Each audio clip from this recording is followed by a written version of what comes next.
ধনী হয়ে গেছো। কি করে, কি হয়েছে, কবে ধনী হলাম?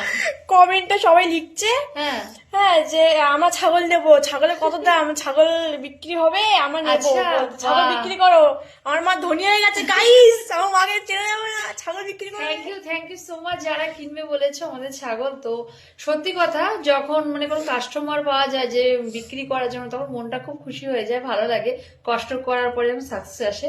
তো আমি ছাগল পুষেছি, তোমরা বন্ধুরা কমেন্ট করেছো যে নেবে।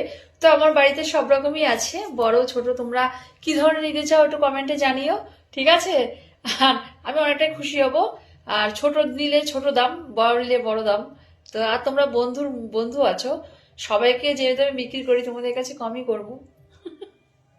কে বিক্রি নেবে? করার পর কান্নাকাটি করে। হ্যাঁ, সে তো কান্নাকাটি করবো। তার কারণ হলো, দেখো, ছোট থেকে নিজের সন্তানের মতন করে বড় করতে হয় ওদেরকেও, ভালোবাসা দিয়ে। কিছু হলে ওষুধ টষুধ খাওয়াতে হয়, তো মায়া মমতা তো থাকবেই, তাই না? তো সেজন্য আর কি বিক্রি করার পরে কাঁদি। ব্যবসা বিক্রি তো করতেই হবে, কিন্তু তারপরে কান্নাকাটি। যা যা ছাগল নেবে নিচে কমেন্ট করো, একদম একদম অ্যাড্রেস দিয়ে দেবো। একদম।